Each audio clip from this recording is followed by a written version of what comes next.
Hello mga marites, naanap ko ug naanap ko marites ninyo. Che, maaga pala kaming gumising for today's video kay mauli na punta sa atong lupang sililangan. So kay wala pa man ni nag-travel magpaburot sa atong bubbles no. Ni matami og 4 AM pero nakalakaw mi na ana sa mga 5:40 or exactly 6 na jud mi ana nakagikan. Kay daghan pa kay gikuri-kuri so nakamata na ang 3 mosquitoes no. So iwutang na nato siya sa atong pangmalakasang badyari kay badyari ra man jud mi pauli no. But before anything else kay mag-pray sa tanuan at mo larga no mga tagya sa Ginoo nga ampingan tanyas dal. Lord, salamat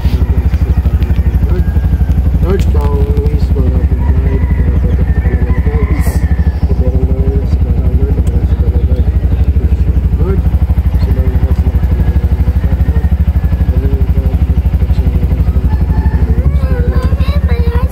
provide Amen.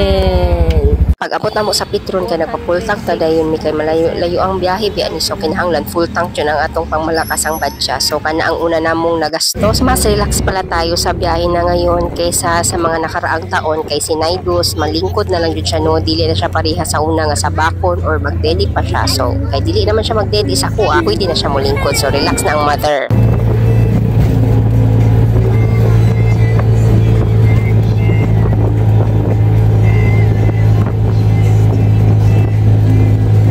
Habang si Kayos ug si Kaya o pa-chill-chill lang, ana dyan na sila mag-travel, magdula na sila sa unya kaysa yung manahamoon ni sila gipangkukaw no. So while gabiyahe, tulog sila. Moon ang dako kayong tabang ang diha sa upos kay himuon na nilang bed while si Naidos nasa taas tapad nako. O diba? Parang nasa hotel lang ang feeling ng mga dalawang yan. Natutulog lang sila bed. 8:30 AM, naabot na dyan mi sa Likumo no ang boundary sa Zamboanga ug Zamboanga del Sur. Pag-abot na mo sa Surabay kay dili na jud makaya ang gas no so kinahanglan na pud ming magpagas another full tank tapod ni siya diri sa Surabay. Full tank ulit. At yan na naman ang ating nagasto for another full tank ikaduha na nino diri sa Surabay.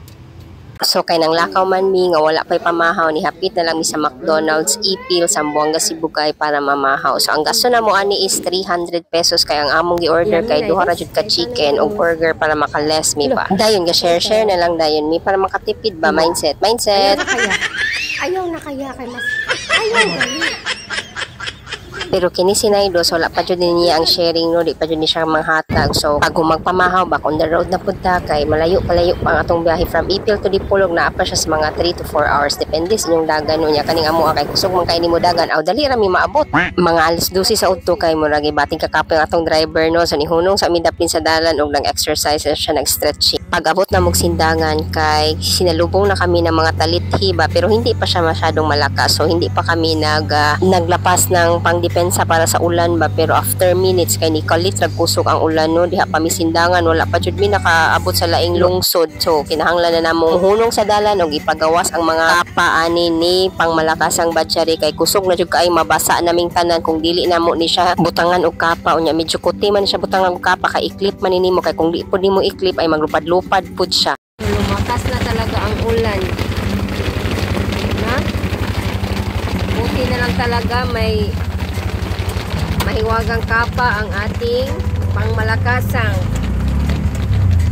Pag-abot na mo si Dalman kay Margraphy sa among driver nga kulang ang among gas so nagpagas mi balik 150 pesos only.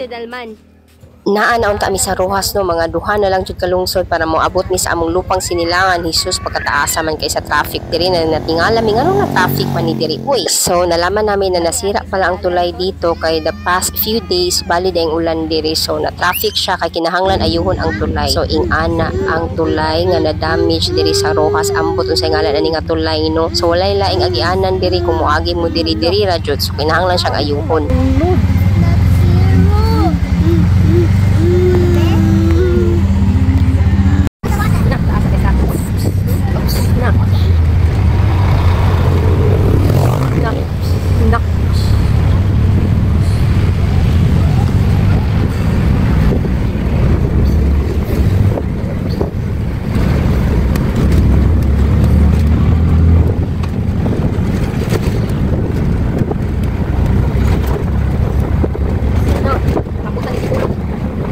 So ing-ana kataas ang traffic diri sa Rojas agi sa naguba nga tulay.